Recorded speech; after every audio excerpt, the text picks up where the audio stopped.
Buenos días, mi nombre es César Reyes y les estaré presentando lo que son los circuitos. Bien, aquí tenemos el primero, que es un circuito de temporizador con N555 y el LED. Este circuito que básicamente se puede decir que es un integrado en un modo más o menos como estable, por así decirlo. También lo que este puede significar es que genera una señal continua que cambia entre el encendido y el apagado. También con el condensador que se carga y se descarga a través de las resistencias que están aquí. Y también cuando alcanza ciertos niveles de voltaje, el N555 cambia su salida. Por esta razón los LED se encienden de forma alternada, como se puede ver acá. También se puede decir que el potenciómetro también nos permite como ayudar a la regularidad de la velocidad del parpadeo, también haciendo que los LED cambien más rápido o más lento, como se puede ver acá. Bien, ahora voy con mi segundo circuito, aquí que es un divisor de voltaje en el protoboard, que este circuito que básicamente está formado únicamente por sus resistencias, que como podemos ver acá, que están conectadas en serie. La función de este circuito principal se puede decir que es como que dividir el voltaje de su entrada. Entonces, cuando aplicamos el voltaje, este se reparte entre las resistencias dependiendo que de su valor.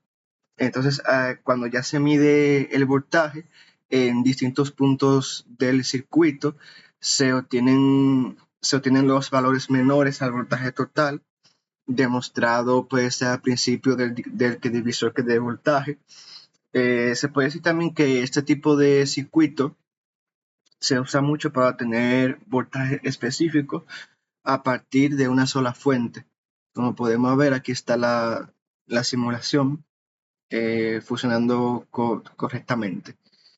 Bien, ahora el siguiente circuito, que básicamente es como la medición de voltaje en un divisor de restrictivo, se puede decir.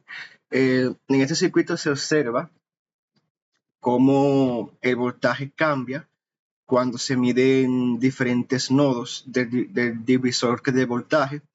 Entonces aquí podemos ver que cada resistencia provoca una caída de tensión.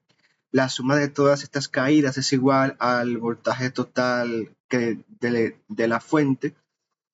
Esto también lo confirma que los voltajes que indica, más o menos como la suma de los voltajes en un lazo cerrado, que es igual al de la fuente. Aquí podemos ver que está funcionando correctamente. Bien, el siguiente es de la resistencia en la serie en paralelo.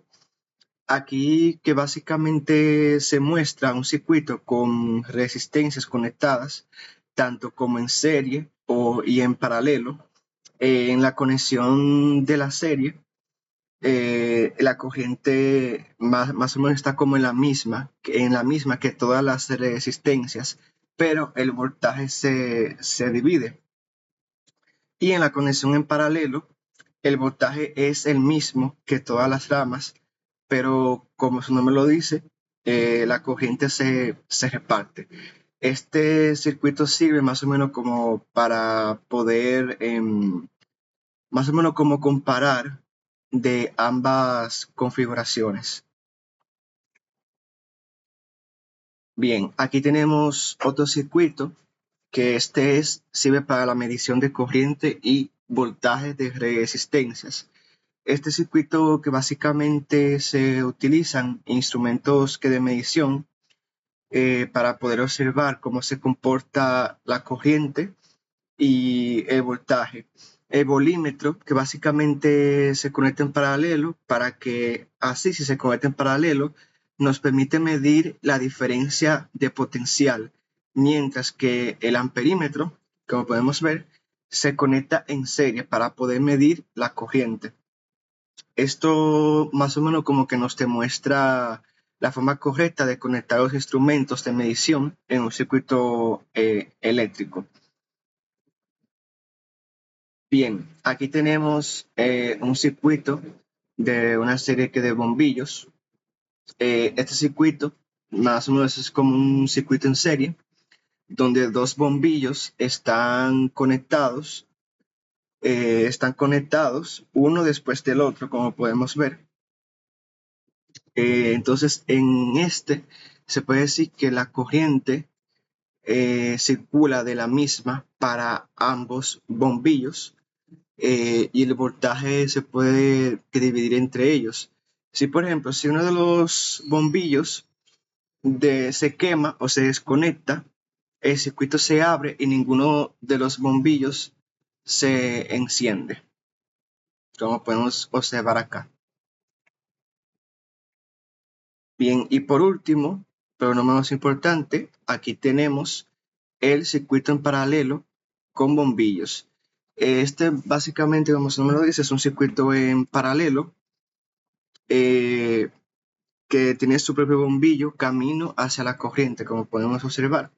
En este caso, cada bombillo recibe el mismo voltaje de la fuente. Pero si, por ejemplo, si uno de estos bombillos se apaga o se desconecta, el otro continúa funcionando, lo que demuestra una de las ventajas principales que tienen los circuitos en paralelo. Bien, entonces se puede decir, en resumen de todos los circuitos que he presentado, se puede decir más o menos que muestran los principios básicos de la electrónica. Se puede ver también acá los usos que de resistencia, los divisores que de voltaje, las mediciones eléctricas, los circuitos en serie y en paralelo, como podemos observar acá varios ejemplos, así como el funcionamiento del temporizador, como podemos observar. Y hasta que ha sido mi explicación, espero que haya sido de su agrado.